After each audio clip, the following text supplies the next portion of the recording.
ఈ నెలకు దేవుడు మనకిచ్చే వాగ్దానం, అందరం కలిసి యెషయా గ్రంథం 9వ అధ్యాయం 3వ వచనాన్ని మనం చదువుకుందాం. నీవు జనమును విస్తరింపచేయుచున్నావు, వారి సంతోషమును వృద్ధిపరచుచున్నావు. కోత కాలమున మనుషులు సంతోషించున్నట్లు, దోపుడు సొమ్ము పంచుకుని వారు సంతోషించున్నట్లు, వారు నీ సన్నిధిని సంతోషించుచున్నారు. హల్లెలూయా. వాగ్దానం ఏంటంటే, వారి సంతోషమును వృద్ధిపరచుచున్నావు. దేవుని బిడ్డలారా, దేవుడు మనకిచ్చేటువంటి మరొక వాగ్దానం, సంతోషమును వృద్ధిపరిచే దేవుడు. సంతోషము మన జీవితాల్లో ఉంది. అది ఎంత ఉండాలనో అంత ఉండడంలా, లేదా ఎంతగా దేవుడు దీవించాలని సంతోష విషయంలో ఆ తలంపులు కలిగి ఉన్నాడో అంతగా మన జీవితంలో సంతోషం లేని పరిస్థితులు ఉంటున్నాయి. ఇప్పుడు దేవుడు అనేటువంటి మాట, వారి సంతోషమును వృద్ధిపరచుచున్నావు. సంతోషాన్ని ఇస్తాను అని దేవుడు చెప్పడంలా. సంతోషం ఉంది మన దగ్గర, ఏదో కుటుంబ పరంగా సంతోషాలు ఉన్నాయి, ఆరోగ్యపరంగా ఏదో సంతోషం ఉంది, ఆర్థికంగా ఒక సంతోషం ఉండొచ్చు, చదువులో పర్వాలేదు అనే రకంగా ఒక సంతోషించే పరిస్థితులు ఉన్నాయి, లేకపోతే దీవెనల విషయంలో కొద్దిగా పర్వాలేదు అనే రకంగా మనం సంతోషిస్తూ ఉండొచ్చు. కానీ దేవుడు అంటున్నాడు, I'm not satisfied with that Joy. ఆ సంతోషంతో నాకు తృప్తి లేదు, నేను సంతోషమును వృద్ధిపరచుచున్నాను. సంతోషమును వృద్ధిపరచుచున్నాను. దేవుని బిడ్డలారా, సంతోషము స్టాగ్నెట్గా ఉండడం దేవుని యొక్క ఉద్దేశం కాదు. అంటే సంతోషము ఒకే రకంగా ఉండడం దేవుని యొక్క ఉద్దేశం కాదు. నీ సంతోషము వృద్ధి చెందాలి. నీ సంతోషంలో నువ్వు వృద్ధి చెందాలి. వయసులో వృద్ధి చెందుతుంటున్నా, లేకపోతే మన తల వెంట్రుకల్లో వృద్ధి చెందుతున్నాం, అవి తెల్లగా ఉండేవి నల్లగా, నల్లగా ఉండేవి తెల్లగా, ఇలా వృద్ధి అనేటువంటిది జరుగుతూ ఉంది. వృద్ధి అనేటువంటిది జరుగుతూ ఉంది. లేదా శాలరీలో వృద్ధి ఉంది, కానీ సంతోషంలో వృద్ధి అనేటువంటిది దేవుడు మనకు దయచేయాలని కోరుతుంటున్నాడు. దేవుని బిడ్డలారా, ఇది దేవుడు మాత్రమే ఇవ్వగలిగినటువంటిదండి, ఇంకెవ్వరు ఇవ్వలేరండి. సంతోషముల వృద్ధి అనేటువంటిది దేవుడు మాత్రమే ఇవ్వగలడు. అందుకే యేసు ప్రభు జన్మ సమయంలో ప్రవచించబడిన ప్రవచనం ఇది. ప్రవచించబడిన ప్రవచనం దేవుని యొక్క పర్పస్ ఏంటి, ఉద్దేశం ఏంటి, భూలోకంలోకి రావడానికంటే మన సంతోషమును వృద్ధి చేయడానికి. కుటుంబపరమైన సంతోషం, వ్యక్తిగత సంతోషం, ఆరోగ్య విషయాల్లో సంతోషం, ఆర్థిక విషయాల్లో సంతోషం, మన యొక్క వ్యాపారాల్లో సంతోషం, మన యొక్క ఆత్మీయ జీవితంలో సంతోషం, సేవలో సంతోషాన్ని ఇవ్వడానికి కాదు దేవుడు వచ్చింది, వృద్ధిపరచడానికి. హల్లెలూయా. దేవుని యొక్క ఉద్దేశం ఏంటంటే మన జీవితంలో సంతోషమును వృద్ధిపరచాలని దేవుడు కోరుతూ ఉన్నాడు. సంతోషమును వృద్ధి చేయాలని అంటే సంతోషములో మనం పైకి రావాలి. అంటే ఇప్పుడున్న సంతోషము కంటే ఇంకా ఎక్కువైన సంతోషం, ఇప్పుడున్నటువంటి సంతోషము కంటే ఇంకా శ్రేష్టమైన సంతోషాన్ని దేవుడు మనకు, మన కుటుంబాలకు ఇవ్వాలని కోరుతున్నాడు. అంటే దేవుడు ఏం చూశాడు తెలుసా? సంతోషం ఉంది, అది వృద్ధి లేని సంతోషం. సంతోషం ఉంది, ఏదో సంతోషిస్తుంటున్నా, ఏదో కొత్త బట్టలు వేసుకున్నప్పుడు, ఏదో ఇంట్లో వండుకున్నప్పుడు సంతోషం ఉంది, కానీ అది ఏదో అక్కడికి అయిపోయేటువంటి సంతోషంగా ఉంది, అక్కడితే ఆగిపోయేటువంటి సంతోషంగా ఉంది, అక్కడితో నిలిచిపోయే సంతోషంగా ఉంది. కానీ దేవుడు అంటున్నాడు, సంతోషమును నేను వృద్ధిపరుస్తాను, సంతోషమును వృద్ధిపరుస్తాను. దేవుని బిడ్డలారా, ఒకవేళ మీరు అనుకుండవచ్చు, అసలు సంతోషమే లేదు కదా. ఒకవేళ సంతోషమే లేదా, సంతోషం లేని పరిస్థితుల్లోంచి వృద్ధి కలిగిన సంతోషంలోనికి నా దేవుడు నడిపించబోతున్నాడు. హల్లెలూయా, హల్లెలూయా. దేవుని బిడ్డలారా, ఈరోజు దేవుడు తన సంతోషమును మనకు దయచేసే దేవుడు మాత్రమే కాదు, కానీ ఆ సంతోషమును వృద్ధిపరిచే దేవుడు. వాగ్దానం ఏంటంటే సంతోషమును వృద్ధిపరిచే దేవుడు, సంతోషమును వృద్ధిపరిచే దేవుడు. మన దేవుడు ఏం చేస్తాడంట, మన జీవితాల్లో సంతోషాన్ని దేవుడు చూస్తున్నాడు. ఎక్కడ సంతోషం లేదు, ఉండే సంతోషం ఎక్కడ తక్కువగా ఉంది, సంతోషం ఎక్కడ సరిగా లేకుండా ఉంది, ఎక్కడ they are unable to enjoy. దేవుని యొక్క సంతోషంలో వృద్ధి లేని పరిస్థితి ఎక్కడ ఉంది అనేటువంటిది దేవుడు చూస్తూ దేవుడు అంటున్నాడు, సంతోషమును వృద్ధి చేస్తా. ఒకవేళ మీరు అనుకోవచ్చు, బ్రదర్ పర్వాలేదు, బాగానే ఉన్నాం, యూ మే బి సాటిస్ఫైడ్, నీవు ఆ సంతోషాన్ని బట్టి తృప్తి చెంది ఉండవచ్చు, but God is not satisfied. దేవుడు దాని విషయంలో సంతృప్తికరంగా లేడు. దేవుడు అంటున్నాడు, సంతోషమును వృద్ధిపరిచే దేవుని నేను, సంతోషమును వృద్ధిపరిచే దేవుని. నాకు అనిపించింది, ఎలా ప్రభా, ఎలా వృద్ధిపరుస్తావు? How you are going to increase our joy? మా సంతోషములో మమ్మల్ని ఏ రకంగా వృద్ధిపరుస్తావు ప్రభా?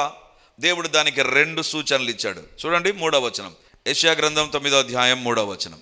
నీవు జనమును విస్తరింపచేయుచున్నావు, వారి సంతోషమును వృద్ధిపరుచున్నావు. ఎలా అంట? కోత కాలమున మనుషులు సంతోషించున్నట్లు, దోపుడు సొమ్ము పంచుకొని వారు సంతోషించున్నట్లు వారు నీ సన్నిధిని సంతోషించుచున్నారు. దేవుడు అంటున్నాడు, ఏ రకంగా సంతోషాన్ని వృద్ధిపరుస్తాను అంటే, దేవుడు ఒక ఎగ్జాంపుల్ అక్కడ ఇస్తుంటున్నాడు. కోత కాలమున మనుషులు సంతోషించున్నట్లు. కోత కాలమున మనుషులు సంతోషిస్తారు చూసారా, అలాంటి వృద్ధి కలిగించే ఒక సంతోషాన్ని నేను మీకు దయచేయబోతున్నా. నాకు అర్థం కాలేదు, ఏంటి ప్రభా కోత కాలమున మనుషులు సంతోషించడం ఏంటిది? దేవుని బిడ్డలారా, జనవరి మాసంలో సంక్రాంతి పండుగ జరుపుకున్నాం కదా. సంక్రాంతి పండుగ అనేటువంటిది ఒక దేవతకు దేవునికి సంబంధించిన పండుగ కాదు. అది మిగతా పండుగలన్నీ కూడా దేవుళ్ళు దేవతలకు సంబంధించిన పండుగలు. కానీ సంక్రాంతి అనేటువంటి పండుగ దేవునికి ఏదో దేవతకు సంబంధించిన పండుగ కాదు. అది పొలంలో ఉండేటువంటి పంట ఇంటిలోనికి వస్తుంది, అప్పుడు సంతోషము అనేటువంటిది ఉంటుంది. దానికోసం ఒక పండుగ జరుపుకుంటారు. దేవుని బిడ్డలారా, ఏంటిది ఆ సంతోషం? ఏంటి? కోత కాలమున మనిషి యొక్క సంతోషం ఏంటిది అంటే, వ్యవసాయదారుడు ఏం చేస్తారంటే, తన పొలం దగ్గరికి మొట్టమొదటి రోజు వెళ్ళినప్పుడు ఆ పొలం ఎండిపోయిన పొలంగా ఉంటుంది, లేదా ఏమి పచ్చదనం లేని పొలంగా ఉంటుంది, బీడుపోయినటువంటి పొలంగా ఉంటుంది, ఏ మాత్రము అక్కడ ప్రయోజనం అనేటువంటిది లేనటువంటి పొలంగా ఉంటుంది. అప్పుడు కోసేటువంటి ఈ వ్యక్తి వ్యవసాయదారుడుగా మొదటగా ఉంటాడండి. వ్యవసాయం చేసే వ్యక్తిగా ఆయన ఏం చేస్తాడంటే, తన డబ్బును ఉపయోగించి గింజలు కొనుక్కొని వస్తాడండి, లేకపోతే పనివారిని తీసుకొని వస్తాడు, దున్నిస్తాడు. అంటే ఆ పొలాన్ని దున్నించిన తర్వాత తన బలాన్ని సమయాన్ని ఖర్చు చేసి ఆ పొలమంతటిని రెడీ చేస్తాడు. ఇక వర్షం కోసం ఎదురు చూస్తాడు. కానీ కొన్ని సందర్భాల్లో అనానుకూల పరిస్థితులు ఉంటాయి, లేకపోతే ఆ యొక్క విత్తనాలు విత్తిన తర్వాత మొలక పైకి వచ్చినప్పుడు ఏదో కొన్ని వ్యాధులు అనేటువంటివి వస్తాయి. ఈ వ్యాధులు తర్వాత ఒకవేళ శత్రువులు అనేటువంటి వాళ్ళు దాడి చేస్తారండి. నిన్నటి దినాన ఒక గృహానికి నేను ప్రార్థనకని వెళ్ళినాను. వాళ్ళు మొదటిసారిగా మన పరిచర్యకు వస్తున్నప్పుడు ఎందుకో ఆదివారాన వాళ్ళ గృహానికి నేను వెళ్ళాలనే ప్రేరేపణ కలిగి వాళ్ళ గృహానికి వెళ్ళినప్పుడు వాళ్ళు చెప్పినటువంటిది ఏంటంటే, నేను అడిగాను, మీరు ఎక్కడి నుంచి వచ్చారు? వాళ్ళు చెప్పారు, పలానా స్థలం నుంచి మేము కడపకు వచ్చాము. అక్కడి నుంచి ఎందుకు వచ్చారు మీరు కడపకు అని అడిగితే వాళ్ళు చెప్పినటువంటి మాట ఏంటి తెలుసా? మేము మా గ్రామంలో మాకు మంచి పొలం ఉంది, పంట పండేటువంటి పొలం ఉంది, కానీ ఆ పొలములో ఒక విషయం జరిగింది. ఏంటంటే, మేము విత్తనాలు వేసాం, పంట పండుతూ ఉంది, మంచిగా ఆ పొలం పంట మేము తింటూ ఉన్నాం. మేము పొలం వేసి పంట పండిస్తూ ఉండగా మా గ్రామంలో వాతావరణాలు మారిపోయినాయి. ఏం వాతావరణం? ఆకాశంలో ఉండే వాతావరణాలు కాదు, ఇరుగు పొరుగు వారి మధ్య ఘర్షణలు రావడం. అది ఎంతవరకు వెళ్ళిపోయాయంటే, ఒకరినొకరు చంపుకొని రాజమండ్రి సెంట్రల్ జైలుకు 7 మందో 8 మందో వెళ్ళిపోయినప్పుడు అరెస్ట్ చేయబడినటువంటి వారు అక్కడ అరెస్ట్ చేయబడ్డారు. వారి కుటుంబాలు వారి ఊరిని వదిలేసి వెళ్ళిపోతే శత్రువులు ఏం చేశారు తెలుసా? వాళ్ళ పొలమును తగలబెట్టేశారంట. వాళ్ళ పొలాన్ని తగలబెట్టేశారు. వాళ్ళ ఇంటికి వచ్చి ఇంటిలో ఉండేటువంటి ఇంటిని తగలబెట్టేశారు. ఎందుకంటే శత్రువు యొక్క కోరిక ఏంటి తెలుసా? పొలం మొదలుకొని అన్నిటినీ నాశనం చేస్తాడు. ఏ మాత్రం వారికి సంబంధించిన ఆనవాళ్ళు లేకుండా మొత్తం కాల్చేశారంట. కాల్చేస్తే అప్పుడు మేము అనుకున్నాం, ఇక మా ఊరికి మేము వెళ్ళాం. ఎంతో నా కట్టుబడులతో చేశా, ఏదో ఒక స్థలంలో ఉన్నామో ఆ రకంగా దేవుడు మమ్మల్ని పైకి తీసుకొచ్చాడు. దేవుని బిడ్డలారా, శత్రువు యొక్క పని ఏంటి తెలుసా? కోత కాలం కాదు, పంట కాలంలోనే శత్రువు దాడి చేస్తాడు. వ్యవసాయదారుడు ఏం చేస్తాడంటే, వీటన్నిటి మధ్య వెళ్ళి కష్టపడి వాతావరణం అనానుకూలంగా ఉన్నప్పుడు, పరిస్థితులు అనానుకూలంగా ఉన్నప్పుడు, శత్రువులు వ్యతిరేకంగా ఉన్నప్పుడు, వీటన్నిటి మధ్య తన పొలాన్ని కాపాడుకుంటూ కోతకాలం వస్తుంది. కోతకాలంలో చూస్తే జరిగేటువంటిది ఏంటి తెలుసా? తాను విత్తింది తక్కువ, తాను కోసేది చాలా ఎక్కువగా ఉంటుంది. ఒకవేళ తను విత్తితే ఒక మూట గింజలు విత్తింటాడండి, ఒక మూట లేదా కొన్ని మూటలు తన స్థలాన్ని బట్టి ఎకరాలను బట్టి విత్తింటాడు, తక్కువ విత్తింటాడు. కానీ ఇప్పుడు ఎన్నో మూటలు మన ప్రాంతంలో అంటాం కదా, పుట్లు అంటే ఎన్నో మూటలు వస్తాయండి. విత్తింది తక్కువ, కోసేది ఎక్కువగా ఉంటుంది. అది చూసినప్పుడు తన కష్టాన్ని మర్చిపోతాడు, తన బాధను మర్చిపోతాడు, తన యొక్క శ్రమను మర్చిపోతాడు, తను ఖర్చు చేసిన విధానాన్ని మర్చిపోతాడు. అప్పుడు అతనిలో ఒక సంతోషం వస్తుంది. దానికోసం ఒక పండుగను ఏర్పాటు చేశారు, అదే సంక్రాంతి పండుగ. అది దేవుని దేవతకు సంబంధించిన పండుగ కాదు. దేవుని బిడ్డలారా, కోతకాలమున మనిషి సంతోషించి మన ప్రాంతంలో ఒక పండుగ పెట్టేశాడు.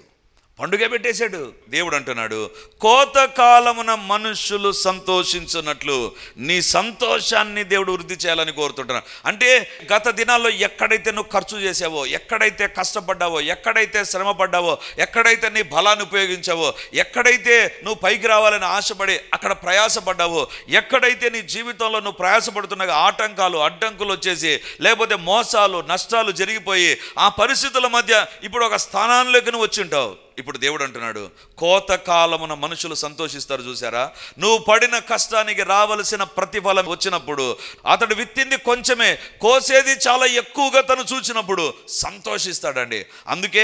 అందుకే హైదరాబాద్ ఖాళీ అయిపోతుంది సంక్రాంతి పండుగ అంటే, లేకపోతే తెలంగాణ ఖాళీ అయిపోతుంది, పండుగ వాతావరణం వచ్చేస్తుంది. ఎందుకు తెలుసా? కోతకాలమున మనుషులు సంతోషిస్తారు. ఎందుకంటే వాళ్ళు పడిన ప్రయాస చాలా చాలా వాళ్ళ కళ్ళ ఎదుట ప్రతిఫలంగా కనపడుతూ ఉండగా సంతోషం అనేటువంటిది ఉంటుంది. దేవుడిచ్చే సంతోషం ఏంటి తెలుసా? గత దినాల్లో నీ వ్యాపారంలో, గత దినాల్లో నీ ఉద్యోగంలో, గత దినాల్లో నీ కుటుంబంలో, గత దినాల్లో నీ ఆరోగ్య విషయాల్లో నువ్వు ఎంతగా శ్రమ పడ్డావో దేవుడు చూచాడు. ఎంతగా నీ జీవితంలో మేలు కలగాలని ఆశపడ్డావో దేవుడు చూచాడు. దేవుడు అంటున్నాడు, వాటన్నిటికి రావలసిన ప్రతిఫలాన్ని నేను ఇప్పుడు ఇవ్వబోతున్నా. హల్లెలూయా. వాటన్నిటికి రావలసిన ప్రతిఫలాన్ని. అందుకే దేవుడు అంటున్నాడు, సంతోషమును వృద్ధిపరుసని. ఏ రకంగా? కోతకాలమున మనుషులు సంతోషించున్నట్లు. అంటే నీ జీవితంలో విత్తినది కొంచెమే, అంటే నువ్వు ప్రయాసపడింది చాలా ఎక్కువ, నువ్వు ఇన్వెస్ట్ చేసింది చాలా తక్కువగా ఉండవచ్చు. దేవుడు అంటున్నాడు, I want to give the best. చాలా శ్రేష్టమైనది నీకు నేను ఇవ్వాలని కోరుతుంటున్నా. దేవుని బిడ్డలారా, ఇప్పుడు మీకు అనిపిస్తుండదు, అవును గత దినాల్లో మేము కష్టపడుతున్నాం, మేము ప్రయాసపడుతున్నాం, మా జీవితాల్లో ఇది ఉంది, మా జీవితాల్లో మేము ఇన్వెస్ట్ చేసాం, మేము ఎంతగానో ప్రయాసపడ్డాం. Yes, God has seen all those suffering. వాటన్నిటిని దేవుడు చూచాడు. అందుకే దేవుడు అంటున్నాడు, వృద్ధి నేను దయచేస్తా. దేంట్లో వృద్ధి దయచేస్తా? కోతకాలమున మనుషులు సంతోషించున్నట్లు. దేవుని బిడ్డలారా, what they have tried, what they have worked, వాళ్ళు దేని విషయంలో ప్రయాసపడ్డారు, దేని విషయంలో కష్టపడ్డారు, ఎందుకోసమై తన డబ్బును పొలంలో ఇన్వెస్ట్ చేశాడు, అవన్నీ చేతిలోకి ఒక పంట రూపంలో వచ్చినప్పుడు కోతకాలమున మనుషులు సంతోషిస్తారు. ఇప్పుడు దేవుని మాట ఏంటి తెలుసా? నీ జీవితంలో అలాంటి సంతోషాన్ని ఆ సంతోషాన్ని ఇస్తానని దేవుడు చెప్పాలా? అలాంటి సంతోషాన్ని వృద్ధి పొందింపజేస్తా. ఏదో వాళ్ళకి సంతోషం వచ్చినప్పుడు ఆ సంతోషాన్ని బట్టి పండుగ చేసుకుంటే, ఇప్పుడు దేవుని యొక్క మాట ఏంటి తెలుసా? సంతోషమును వృద్ధి చేస్తాను నేను. పండుగ అయిపోతుండగానే కష్టాలు కూడా ప్రారంభమవుతాయి. ఎందుకు తెలుసా? ఆ మధ్యకాలం కూడా కాదు, సంక్రాంతి పండుగ ఒక 20 రోజుల క్రిందట మనం చూసాం, పేపర్లో వచ్చేది. ఒక ఆయన చాలా పెద్ద మొత్తంలో బంధువులకు ఆహారాలు టెంట్లు వేసి వండించాడంట. నాకు అనిపించింది, ఈయనకు ఎందుకు అంత పూసుకొని చేసుకున్నాడు? టెంట్లు వేసి వండించేంత ఏం పెళ్ళి కాదు, పండుగ. ఆయన అంత ఘనంగా సెలబ్రేట్ చేస్తాడు. నాకు అనిపించింది, ఒకవేళ ఆయన సెలబ్రేషన్ అంతటికి రావాల్సిన ప్రజలు రాకుండా ఉంటే సంతోషం పడతాడా? లేదు. అతను 1000 మంది కొన్నాడు అనుకున్నాం, వచ్చింది 500 అనుకున్నాం. ఎందుకంటే ప్రతి చోట సంక్రాంతి పండుగ వాతావరణం ఉంది. సంక్రాంతి పండుగ వాతావరణం ఉండగా అందరూ కూడా సెలబ్రేట్ చేస్తున్నా, అందరు రాకపోవచ్చు. అప్పుడు ఎవరు రాకపోయినారో వాళ్ళను బట్టి ఆయనకు సంతోషం ఉండదు. దేవుడు అంటున్నాడు, కోతకాలమున మనుషులు సంతోషించున్నట్లు నేనేం చేస్తాను తెలుసా? నీ సంతోషాన్ని నీకు ఇస్తానని చెప్పడంలా, సంతోషమును వృద్ధి చేస్తాను. హల్లెలూయా.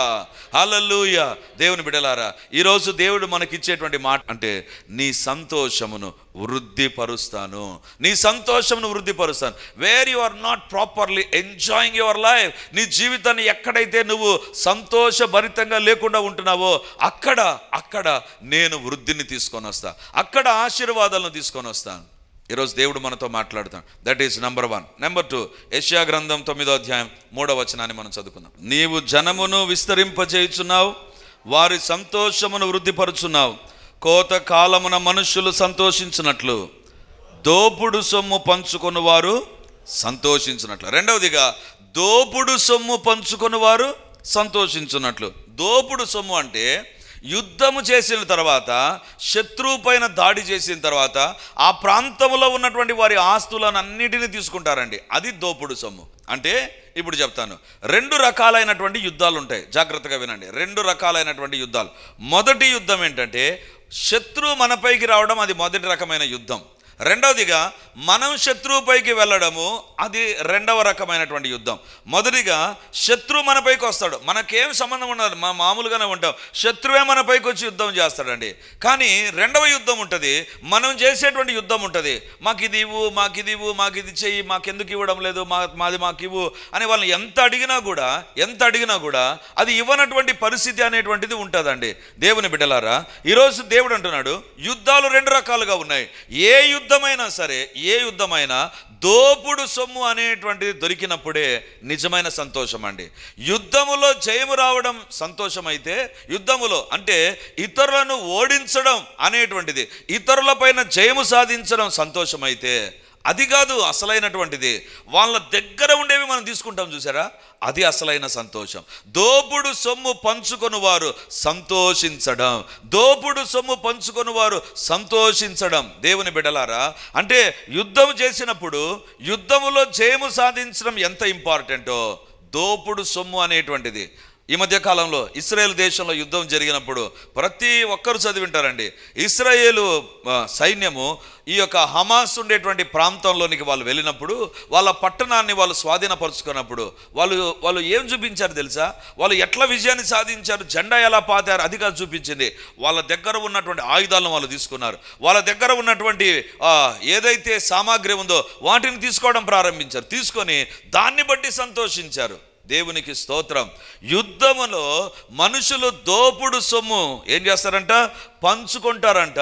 అంటే ఒక ప్రాంతం మీదకి యుద్ధంకి వెళ్ళినప్పుడు యుద్ధంలో జరిగేటువంటిది ఏంటి తెలుసా, దోపుడు సొమ్ము అనేటువంటిది ఉంటుంది. అంటే ఆ దినాల్లో ఉండేటువంటిది ఏంటి తెలుసా, ప్రజలను సొమ్ముగా తీసుకొని వచ్చేటువంటి వారు, వారి యొక్క బంగారము లేకపోతే వారి యొక్క ఆయుధాలు, వారికి ఉండేటువంటి ఆస్తిపాస్తులు అన్నిటినీ తీసుకొని వచ్చేటువంటి వారు. తీసుకొని వచ్చి అందరూ ఒక చోట పెట్టుకొని, ఇదిగో నీవు ఇది తీసుకో, నీవు ఇది తీసుకో, నీవు ఇది తీసుకో అని విభాగించుకొని ఆ సొమ్మును పంచుకుంటారు. దాన్ని దోపుడు సొమ్ము పంచుకొనున్నట్లుగా, దోపుడు సొమ్ము పంచుకున్నట్లుగా. అంటే ఏంటి తెలుసా, యుద్ధానికి పోయే సమయంలో ఏ రకంగా ఉంటుందంటే, చస్తామో బతుకుతామో అనే భయం ఉంటుంది. చస్తామో బతుకుతామో, అమ్మో ఏమవుతుందో, ఏం జరుగుతుందో. యుద్ధానికి వెళ్ళేటప్పుడు వాళ్ళ తల్లిదండ్రులు పట్టుకొని ఏడుస్తారండి. అరే నా కుమారుడు యుద్ధానికి పోతున్నాడు, నా భర్త యుద్ధానికి పోతున్నాడు, ఏమవుతుందో తెలియని పరిస్థితి. ఎక్కడి నుంచి శత్రు బాణాలు వస్తాయో, శత్రువు యొక్క దాడి జరుగుతుందో తెలియని పరిస్థితి. ఆ తెలియని పరిస్థితుల్లో జరిగేటువంటి కార్యం ఏంటి తెలుసా, భయం ఉంటుందండి. భయముతో యుద్ధంలోకి అడుగు పెడతాడు. యుద్ధము జరుగుతుండగా శత్రువు పైన దాడి చేస్తున్నప్పుడు అక్కడ కూడా భయం, అమ్మో ఏం జరుగుతుందో, ఓడిపోతామో గెలుస్తామో, అది అక్కడ కూడా ఒక టెన్షన్. ఆ తర్వాత యుద్ధం జరుగుతూ ఉండగా మెల్లిమెల్లిగా శత్రువు ఓడిపోతున్నప్పుడు ఒక సంతోషం కలుగుతుంది. అమ్మా వాళ్ళు ఓడిపోతున్నారు, మేము జయం సాధిస్తున్నాం. ఇంకా పోరాడతారు, ఇంకా కష్టపడతారు, ఇంకా యుద్ధం చేస్తారు, ఇంకా ముందుకెళ్తారు. ఆ తర్వాత విజయం వచ్చిన తర్వాత అందరు ఓడిపోయినారా, చప్పట్లు కొట్టి ఎనికిరారు. ఏం చేస్తారు తెలుసా, వాళ్ళ టెంట్లోనికి వెళ్తారు, వాళ్ళ భూభాగంలోనికి వెళ్తారు, వాళ్ళ ఇండ్లలోనికి వెళ్తారు. వాళ్ళ సొమ్మునంతటిని తీసుకొని వచ్చి దాన్ని ఒక చోట పెట్టుకొని గట్టిగా కేకలేస్తూ పాటలు పాడుతూ దాని చుట్టూ డ్యాన్స్ చేస్తూ ఏం చేస్తారు తెలుసా, ఆ సొమ్మును వాళ్ళందరూ డివైడ్ చేసుకుంటారు. ఇప్పుడు జయము కంటే దోపుడు సొమ్ము ద్వారా కలిగే సంతోషం, ఆ కిక్కే వేరంటారు చూసారా, అలా ఉంటుంది. పడిన కష్టం, యుద్ధం ప్రారంభమైనప్పుడు టెన్షన్ ఉంటుంది, యుద్ధం ప్రారంభమైనప్పుడు ఏమవుతుందో అనేటువంటిది ఉంటుంది, యుద్ధం జరుగుతుండగా ఏమవుతుందో అనేటువంటిది ఉంటుంది. ఇవన్నీ తొలగిపోయి తమ దగ్గర దోపుడు సొమ్ము చూచినప్పుడు, శత్రువుకు సంబంధించిన ఆస్తి తనదిగా మారుతున్నప్పుడు పడే సంతోషం చాలా గొప్పగా ఉంటుంది. ఇప్పుడు దేవుడు అంటున్నాడు, ఎస్ గత దినాల్లో సాతాను నీ పైన దాడి చేశాడు. సాతాను పైన నీ పైన దాడి చేసినప్పుడు నువ్వు కూడా యుద్ధాన్ని ప్రారంభించావు. సాతాను సైన్యం పైన, సాతాను శక్తులు నీకు వ్యతిరేకంగా, నీ కుటుంబానికి వ్యతిరేకంగా, నీ ఆరోగ్య పరిస్థితులకు వ్యతిరేకంగా సాతాను దాడి చేస్తున్నప్పుడు భయం ప్రారంభమైంటుంది. ఏమవుతుందో ఏం జరిగింటుందో. దేవుడు అంటున్నాడు, you have gone through the battle experience. ఒక యుద్ధ అనుభవం కూడా నువ్వు వెళుతూ వచ్చావు. ఒక యుద్ధ అనుభవం కూడా నీ కుటుంబం వెళుతూ వచ్చింది. ఒక పోరాటం అనేటువంటిది, అది తలంపుల్లో కావచ్చు, లేకపోతే నిజంగానే ఒక పోరాటం కావచ్చు. ఏమవుతుందో అనేటువంటి టెన్షన్ మధ్య మనం గడిపింటాం. దేవుడు అంటున్నాడు, ఇప్పుడు ఏ సమయం తెలుసా? యుద్ధం అయిపోయింది. యుద్ధాన్ని దేవుడు స్టాప్ చేశాడు. ఇప్పుడు దోపుడు సొమ్ము నీ దగ్గర నుంచి సాతాను ఏదైతే తీసుకోవాలని చూశాడో, లేదా సాతాను దగ్గర నీకు సంబంధించింది ఏదైతే ఉందో అవన్నీ నువ్వు పంచుకునే సమయం రాబోతుంది. హల్లెలూయా. ఆ సీజన్లోకి మనం ప్రవేశించాం. సమస్యలు కాదు, ఇక నువ్వు సంపాదించుకోవడం, సాతాను దగ్గర ఉన్నటువంటి ఆ యొక్క దోపుడు సొమ్మును నీవు అనుభవించేటువంటి కాలంలోనికి వచ్చేసాం. అందుకే దేవుడు అంటున్నాడు, నీ సంతోషము వృద్ధి అవుతుంది. అంటే యుద్ధం చేసి జయము సాధించడం ఒక సంతోషం అయితే, ఆ యుద్ధములో దొరికిన సొమ్మును బట్టి సంతోషించడం రెండవ సంతోషం. అది గొప్పదైన సంతోషం. దేవుడు అంటున్నాడు, ఆ సంతోషాన్ని నేను మీకు దయచేస్తా, ఆ సంతోషాన్ని నీకు దయచేస్తా. అందుకే బైబిల్లో వ్రాయబడింది, వారి సంతోషమును వృద్ధిపరచుచున్నావు. వారి సంతోషమును వృద్ధిపరచుచున్నావు. అంటే దోపుడు సొమ్ము అనుభవం ఏ రకంగా ఉంటుంది తెలుసా? దోపుడు సొమ్ము అనుభవం ఏ రకంగా ఉంటుంది అంటే, నా దగ్గర అనుకుందాం, ఉదాహరణకు చెప్తున్నా, ఒక 1/4 కిలో బంగారం ఉందనుకుందాం. ఉదాహరణకు చెప్తున్నా, 1/4 కిలో బంగారం ఉందనుకుందాం. యుద్ధానికి పోయినాను అనుకుందాం. ఆడ నాకు కేజీ బంగారం దొరికితే అది తీసుకున్నప్పుడు ఇప్పుడు నేను ఎందుకు సంతోషిస్తాను తెలుసా? KG plus 1/4 KG. ఇప్పుడు 1 కేజీ 250 గ్రాముల బంగారం నా దగ్గరకు వచ్చింది. యుద్ధంలో జయం కాదు, నేను చంపేశా, వాళ్ళు ఓడిపోయారు. వాళ్ళ దోపుడు సొమ్ము. రెండవదిగా, ఒకవేళ అక్కడ ఒక ఇల్లు ఉంటే చెప్తాను, ఇది నాకు సంబంధించింది, నాకు కావాలి ఇల్లు, ఎస్ తీసుకో. ఒక్కొక్కరు దోపుడు సొమ్మును విభాగించుకుంటారు. అంటే నీ దగ్గర ఉన్నదానికంటే ఎక్స్ట్రా నీ దగ్గరకు వచ్చినప్పుడు కలిగే సంతోషం, అది వృద్ధి కలిగించే సంతోషం. హల్లెలూయా.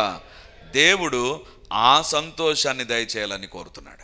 ఆ సంతోషాన్ని దయచేయాలని కోరుతున్నాడు. దేవుని బిడ్డలారా, ఈ మాటను నమ్మి ఈ మాట విషయంలో నువ్వు ప్రార్థన చేస్తే నీ సంతోషం, నా సంతోషం వృద్ధిపరచబడే సంతోషముగానే ఉంటుంది. హల్లెలూయా, హల్లెలూయా. కోతకాలమున మనుషులు సంతోషించినట్లు నువ్వు సంతోషించబోతున్నావు, నేను సంతోషించబోతున్నా. దోపుడు సొమ్ము పంచుకున్న వారు సంతోషించున్నట్లు మనము సంతోషించబోతున్నాం. శత్రువుకు సంబంధించింది లేదా మనకు సంబంధించిన శత్రువు దగ్గర ఏమున్నా అవి మన దగ్గరికి రాబోతున్నాయి. నమ్మిన వారు గట్టిగా ఆమేనంటారు. నీకు సంబంధించింది శత్రువు దగ్గర ఏది ఉన్నా ఇప్పుడు ఈ వాగ్దానాన్ని బట్టి అడగాలి. యెషయా 9:3 ప్రకారం నా సంతోషాన్ని వృద్ధి పొందించు ప్రభా. నా దగ్గర ఏది తక్కువగా ఉందో అది వృద్ధి కావాలి ప్రభా. దోపుడు సొమ్ము సాతాను దగ్గర నుంచి నా దగ్గరికి రావాలి ప్రభా. సాతానుకు సంబంధించింది ఖాళీ కావాలి, నాకు సంబంధించింది నిండుగా ఉండాలి ప్రభా. నా గుండె నిండాలి ప్రభా, నా గిన్నె నిండాలి ప్రభా, నా ఇండ్లు నిండాలి ప్రభా. ఒకవేళ ఖాళీతనం కూడా వెళ్ళిపోయావేమో, గుండెలో ఖాళీతనం, ఇంటిలో ఖాళీతనం, బ్యాంకులో ఖాళీతనం, ఉద్యోగంలో ఖాళీతనం, ఎక్కడ చూసినా ఖాళీతనం ఉందా? ఇప్పుడు దోపుడు సొమ్ము పంచుకునేవారు సంతోషించున్నట్లుగా నీవు నేను సంతోషించబోతున్నాం. ఈ సంవత్సరంలో నువ్వు నమ్మితే ఈ రోజు నుంచే ఈ కార్యాన్ని దేవుడు ప్రారంభించబోతున్నాడు. హల్లెలూయా, హల్లెలూయా. ప్రభువా, ఈ శ్రేష్టమైన వాగ్దానం ఇచ్చినందుకు నీకు వందనాలు. ప్రతి ఒక్కరము దేవుని సేవకునిగా ఇక్కడ నుంచి చెప్పబడే ప్రతి మాటకు మనం లోబడాలి. నేనే కాదు, ఎవరు ఇక్కడ వాక్యాన్ని నిలబడి మాట్లాడినా acknowledge it is the word of God. దేవుని మాటని మనం లోబడాలి. ఇక వేరొక ఆప్షన్ తీసుకోవద్దు, వేరొక తలంపు కలిగి ఉండవద్దు. దేవుని బిడలంగా మన చేతులది. దేవా, ఇంత శ్రేష్టమైన వాగ్దానం ఇచ్చారు ప్రభా, నీకు వందనాలు. నా సంతోషాన్ని వృద్ధిపరిచే దేవుడుగా ఉంటానని వాగ్దానం ఇచ్చావు దేవా, నీకు స్తోత్రం అని దేవునికి స్తుతులు చెల్లిద్దాం. మొట్టమొదటిగా దేవుని స్తుతులు చెల్లిద్దాం. రెండవదిగా ఈ వాగ్దానం నెరవేరినట్లుగా మనం ప్రార్థన చేద్దాం. మూడవదిగా ఈ వాగ్దాన నెరవేర్పు కొరకు దేవుని సన్నిధిలో మనం ఉండేటువంటి వ్యక్తులుగా ఉండునట్లుగా ప్రభు దగ్గర ప్రార్థన చేద్దాం. ఈ 3 విషయాల్లో ప్రార్థన ప్రార్థన చేద్దాం. హల్లెలూయా, హల్లెలూయా. గొప్ప దేవానికి వందనాలు, మహిమ కలిగినటువంటి దేవానికి స్తోత్రాలు, ప్రభావం కలిగిన దేవానికి వందనాలు ప్రభా. అద్వితీయ సత్య దేవానికే మహిమ ఘనత ప్రభావాలు చెల్లిస్తుంటున్నాం ప్రభా. హల్లెలూయా, హల్లెలూయా. అందరూ కూడా స్వరమెత్తి గట్టిగా దేవుని స్తుతించాలి. హల్లెలూయా, హల్లెలూయా. గొప్ప దేవానికి వందనాలు, మహిమ కలిగినటువంటి దేవానికి స్తోత్రాలు ప్రభా. మాకిచ్చిన శ్రేష్టమైన వాగ్దానమును బట్టి వందనాలు, మాకిచ్చిన శ్రేష్టమైన వాగ్దానమును బట్టి వందనాలు. హల్లెలూయా, హల్లెలూయా, హల్లెలూయా.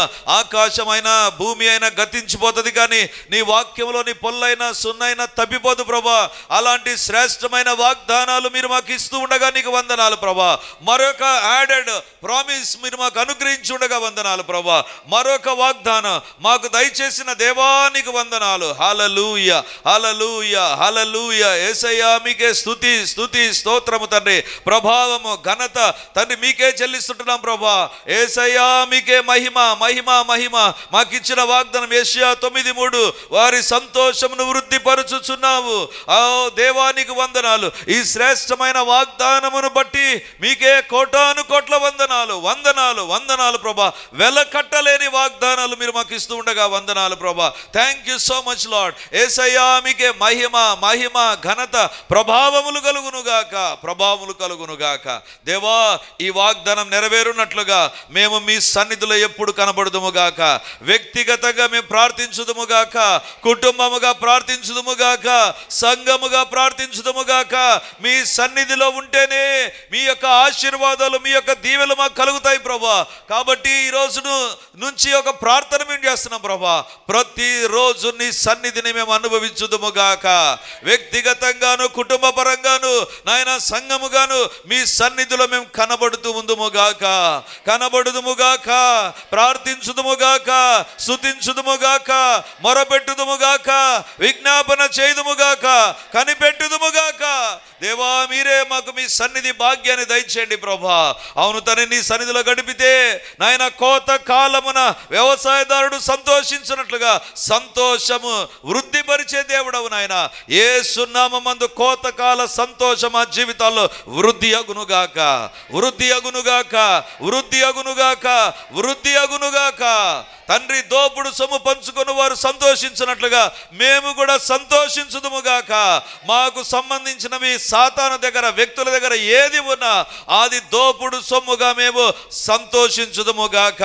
మా స్వాస్థ్యమగునుగాక, మేము అనుభవించుదుముగాక. దేవా మాకు దయచేయండి ప్రభా.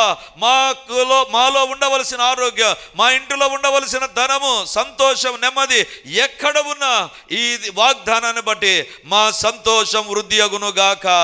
దోపుడు సొమ్ము పంచుకున్న వారుగా మేము పంచుకొందుముగాక, మా జీవితాల్లో అనుభవించుదుముగాక.